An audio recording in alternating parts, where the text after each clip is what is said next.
अस्सलाम वालेकुम, मेरा नाम है राशिद। आज की क्लास में हम सीखेंगे किस तरह से आफ्टर इफेक्ट के अंदर कैरोसेल बनाया जाता है इमेजेस का। तो चलिए स्टार्ट करते हैं बिना वक्त ज़ाया किए। सबसे पहले आफ्टर इफेक्ट के ऊपर आपने आ जाना है और न्यू कंपोजिशन बना लेनी है। तो यहाँ पर मैं कंपोजिशन का एक नाम रख लूँगा, कैरोसेल मैन रेंडर। ठीक है, साइज़ आपने लेना है 1920 और हाइट रखनी है 1080, FPS 30 और सेकेंड आपने यहाँ पर 1 मिनट की फ़ाइल ले लेनी है। ठीक है, और यहाँ पे सिंपली ओके आपने कर देना है। इसको आपने यहाँ पर फिट कर देना है और थोड़ा सा इसको नीचे कर देना है। अब यहाँ पर सबसे पहले हम इमेजेस को इंपोर्ट करेंगे। उससे पहले इस फाइल को हम सेव करेंगे, क्योंकि सेव करना मोस्ट इम्पॉर्टेंट है, क्योंकि आप सेव नहीं करोगे तो फाइल ज़ाया होने के खदशात हैं। तो यहाँ पर आपने जाना है और यहाँ पर कैरोसेल की जगह पर मैंने फाइल को कर दिया है सेव, और यहीं से मैं फाइल के अंदर अपनी इमेज को अपलोड करूँगा। ठीक है, तो इस प्रोजेक्ट के ऊपर आपने डबल क्लिक करना है, इमेजेस के ऊपर जाना है और ये वो इमेजेस जो मुझे कैरोसेल के ऊपर लगानी है वो मुझे यहाँ पर इस तरीके से अपलोड कर देनी है। ठीक है, याद है अपलोड करने में ज़्यादातर लोग गलती क्या करते हैं, आप ज़्यादा इमेजेस पकड़ते रहे हो, लेकिन याद रहे यहाँ पर मल्टीपल सीक्वेंस है ना, इस पर चेक नहीं होना चाहिए। आप ध्यान से देखो, मेरा किसी पे भी चेक नहीं है और यहाँ पर इम्पोर्ट एज फुटेज करना है लाजमी, तब आपके पास इस तरह से रिजल्ट आता है। फिर इसको फोल्डर में लेके जाकर इमेजेस का एक फोल्डर बनाना है और सारी इमेजेस को इसी के अंदर लगा देना। ठीक है, तो अब देखो इस फोल्डर के अंदर आपकी सारी इमेजेस आ चुकी हैं। अच्छा, उसके बाद आपको यहाँ पर कंपोजिशन के ऊपर आना है और यहाँ पर आपने बनाना है एक रेक्टेंगल।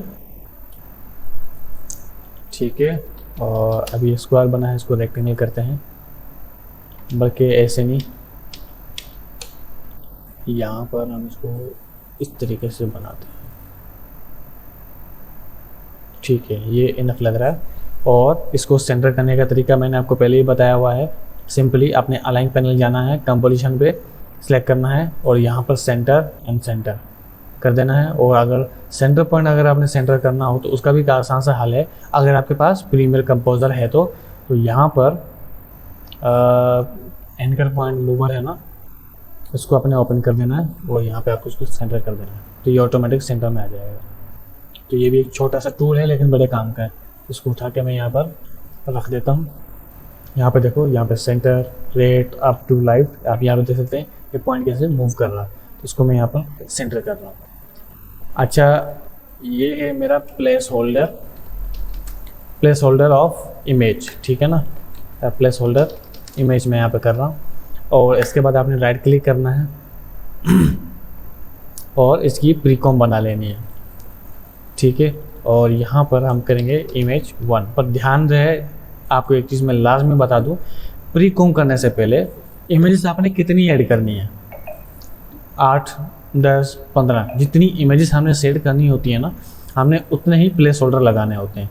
तो मान लो कि पहले इसके ऊपर इमेज लगेगी कैसे, और इमेज लगाने के बाद अगर हम प्री कॉम बनाते तब भी ठीक है, लेकिन अगर हम अभी से डुप्लीकेट बना लेते हैं तब भी ठीक है। तो एक आसान सा हल मैं आपको बता रहा हूँ। आप यहाँ पे पहले इमेज को लेके आओ, ऊपर रखो इमेज को, और यहाँ पर आपने इस टॉगल स्विच पे क्लिक करना है और ये जो टी वाला कोई ऑप्शन दिख रहा होगा इस पर आपने क्लिक कर देना है। ठीक है, फिर ये इमेज जो है ये आपकी इस प्लेस होल्डर के अंदर चली जाएगी। अभी जो नहीं दिख रही है इसकी वजह ये है क्योंकि मैंने यहाँ पे स्ट्रोक ओपन किया हुआ है। स्ट्रोक को मैं कर रहा हूँ यहाँ पे ख़त्म और यहाँ पर शेप की फिल को कर रहा हूँ ऑन। तो आप देख सकते हैं कि इमेज आपकी शो हो रही है। मैं वापस से करके दिखा रहा हूँ। इस इमेज के ऊपर, इस टी के ऊपर अगर आप डिसेबल कर देंगे तो इमेज आपको ऐसी नॉर्मल सी शो होती है, ऐसे शो होगी। और अगर इस टी ट्रांसपेरेंट वाले ऑप्शन को अगर आप इनेबल करते हो तो अंदर जो नीचे इसका शेप है ना, तो ये उसके अंदर अपनी इमेज को लगा देता है, बिल्कुल क्लिपिंग मास्क की तरह, जैसा कि हम फोटोशॉप के अंदर करते हैं। ये इसका एक पहला तरीका है। इसका एक और भी हल है, अगर आप ये नहीं करना चाहते, इमेज को आप नीचे कर दो और यहाँ पे जो ट्रैक मैट है ना, इसका एक पिक वेब है किसका, इमेज का, उसको उठा के आपने प्लेस होल्डर की शेप के ऊपर रख देना है।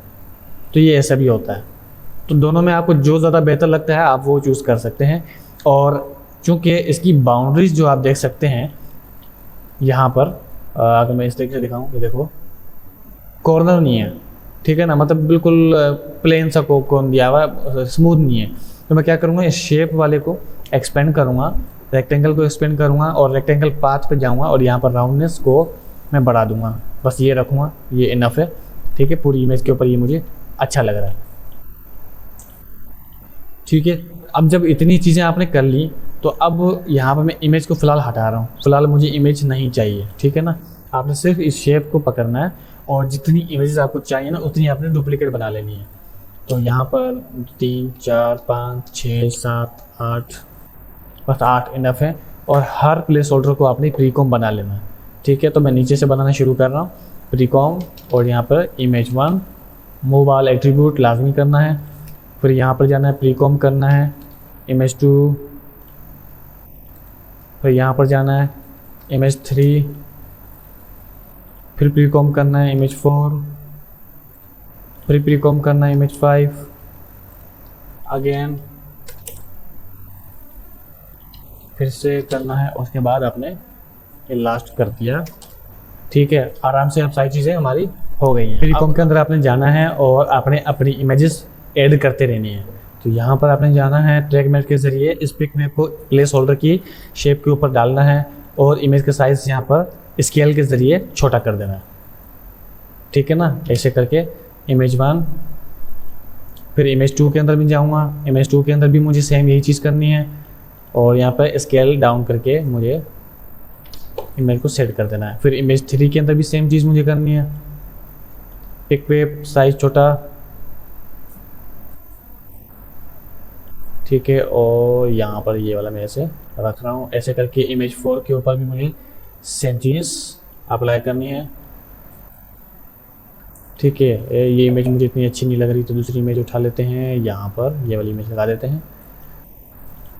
ठीक है, ये जो ट्रांसपेरेंट बार है ना, इससे आपको पता चलता है कि शेप पर पूरी तरह से इमेज लगी है कि नहीं लगी है। कोई मसला है तो आपको पहले ही पता चल जाएगा। ठीक है ना, तो यहाँ पर इमेज 5 और अगेन मैं आपको दूसरी इमेज पिक करूँगा और यहाँ पर इस तरीके से स्केल डाउन करूँगा। आपने सारी इमेज जैसे अरेंज कर लेनी है सारे प्लेस होल्डर्स के अंदर। ये देखो, फेस सामने रखना है हर कास्ट का, या जो भी इमेज आप अप्लाई करना चाह रहे हैं। ठीक है, तो इसको स्केल डाउन करते हैं, पर ज़रूरत नहीं है इसकी यहाँ पर। इसके बाद बस हमारा लास्ट है और ये लास्ट इमेज हमारी लग गई। स्केल डाउन मुझे नहीं करना और यहाँ पर ऐसे।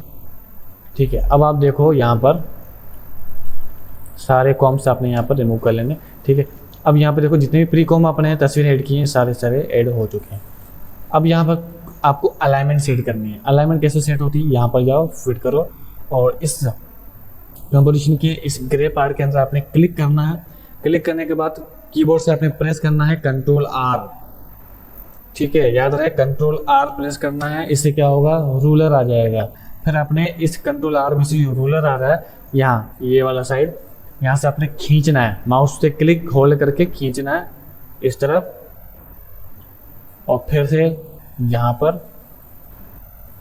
ठीक है, और दोबारा से करना है इतने स्पेस के साथ। याद रहे ऊपर देखो यहाँ पर 1400 पिक्सल वाली एक लाइन आ रही है, यहाँ पर तक आपने लेके आना। ठीक है ना, और उसके बाद यहाँ से भी आपने इतना स्पेस रखना है। अब देखो यहाँ से भी स्पेस बराबर है, यहाँ पर भी स्पेस बराबर है। ठीक है, दोनों तरफ स्पेस मैंने बिल्कुल बराबर रखा है। अब ये अलाइनमेंट जब आपने रख ली तो वापस आपने इस ग्रे पार्ट के ऊपर क्लिक करना है, कंट्रोल R प्रेस कर देना है, तो ये रूलर बार आपका चला जाएगा। उसके बाद ये जो आपकी लाइनें बनी हुई है ना अपनी ब्लू कलर की, मैं चाहता हूँ ये भी लॉक हो जाए, तो आपको व्यू के अंदर जाना है और यहाँ पर लॉक गाइड करनी है। अब क्या होगा देखो, अब मैं इसको छेड़ नहीं सकता। ठीक है, तो आपने अब सारे व्यू को अपने हाइड कर लेने हैं। उसके बाद इमेज 8 के ऊपर मैं अप्लाई कर रहा हूँ स्केल, यहाँ पे आपने S प्रेस करना है और यहाँ पर 15 की फ्रेम आपने आगे आके एक और की फ्रेम लगाना है। फर्स्ट वाले की फ्रेम पे आपने 0 करना है और सेकंड वाले पे आपका इस तरीके से आपको शो होगा। ठीक है ना, तो यहाँ पर 100 नहीं, मैं 70 करता हूँ और पूरे 1 सेकंड पर आकर मैं दोबारा से 70 का की फ्रेम लगा रहा हूँ और 1 सेकंड 15 फ्रेम पर आके मैं इसको 100 दे रहा हूँ इस तरीके से। अब सेम चीज़ आपने अप्लाई करनी है आगे, इधर आना है, ये वाला की फ्रेम जो आपने लगाया है लगा देना दोबारा 100 वाला। 2:15 पे आपने सेम ये वाला की फ्रेम कॉपी करके पेस्ट करना है और 3 वाले पे ये कॉपी करके पेस्ट कर देना है, ठीक है। और 3.15 पर आके ये जो 0 वाला कॉपी है इसको उठा के यहाँ पर रख देना। तो ये आपका थोड़ा इस तरह से चलेगा, आएगा, रुकेगा, बड़ा होगा। सेम पोजीशन के ऊपर जब मैं की फ्रेम यहाँ पर लगाऊंगा तो यहाँ पर मुझे यू प्रेस करना है ताकि दोनों की फ्रेम स्केल और पोजीशन मुझे दोनों समझ में आए, ठीक है। अब यहाँ पे देखो आपको दोनों की फ्रेम बार नज़र आ रहे हैं। अब यहाँ पर आगे आना है, यहाँ पर आपने इसकी लोकेशन रखनी है ये, ठीक है। पीछे जाना है और की फ्रेम में भी आपने वही सेम पीछे वाला रखना है। ये देखो इस तरीके से आएगा। थर्ड वाले पे मैं लोकेशन चेंज करना चाह रहा हूँ, थर्ड वाले पे मैं लोकेशन रखना चाह रहा हूँ ये यहाँ पर आने के बाद 960, सॉरी 960 मुझे यहाँ पर नहीं रखना है, 960 मुझे देना है आगे चल के इधर, ठीक है। और यहाँ पर मुझे अभी सेम वही की फ्रेम अप्लाई करना है। तो ये थोड़ा सा इस तरह से चलेगा, फिर इस तरफ आएगा, ठीक है। अब इसी ये अपोजिट मुझे लेके जाना है। तो अपोजिट कैसे लेके जाऊँगा, सबसे पहले तो ये सेम की फ्रेम मेरा वापस से चलेगा और उसके बाद छोटा करने के बाद यहाँ पर ये की फ्रेम मेरा लगेगा ऐसे, और थोड़ा सा और आगे आना है, सेम की फ्रेम और यहाँ पर आके डी एंड। तो ये देखो इस तरह से इमेज आई, रुकी, ठीक है। अब यहाँ पर जो वैल्यूज दी हुई है ना, आप सेम वैल्यूज यूज कर सकते हो अगर आपका कंपोजिशन का साइज ये है तो, ठीक है ना, ये याद रहे। और इन सबको हम क्या करेंगे, सिलेक्ट करके F9, उसके बाद सबको स्मूथ इफेक्ट देंगे यहाँ पर इस तरीके से, और यहाँ पर मैं अप्लाई करूँगा मोशन ब्लर। ये देखो, ये देखो, ये देखो, आ गया। अब ये सेम टू सेम कॉपी करेंगे हम और इन सब को सिलेक्ट करके Ctrl+V कर दूंगा, अप्लाई हो गया। बस इतना ही आपने करना है, बहुत छोटा सा काम है ये, ठीक है। जब आपने ये चीज़ें कर ली तो अब देखो सबके ऊपर भी ये सेम चीज़ अप्लाई हो रही है, ठीक है। लेकिन टाइमिंग सबकी सेम है, मैं टाइमिंग सबकी चेंज करना चाह रहा हूँ।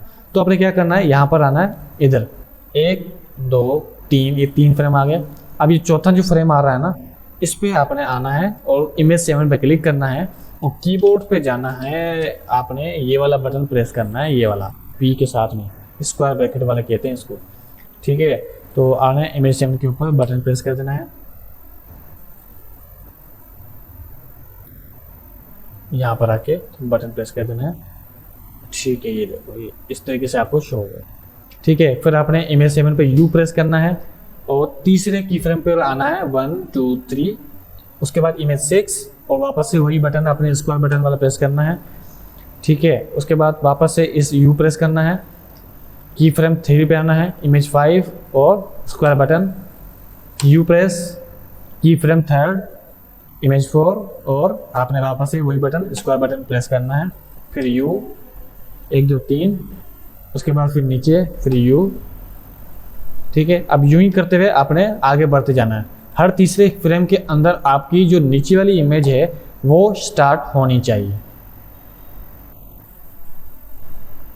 ठीक है। सेम चीज़ मैं अब लास्ट बार अप्लाई करूँगा कि तीसरे की फ्रेम के ऊपर 1 2 3, तीसरा की फ्रेम, और ये इमेज 1 जो है इसका टाइम फ्रेम मेरा जो है वो इसके नीचे से स्टार्ट होगा, ठीक है। आप ऐसे ड्रैग एंड ड्रॉप भी कर सकते हो अगर आपको बटन नहीं मिल रहा तो, ठीक है। और हमारा फाइनल रिजल्ट आपके सामने है।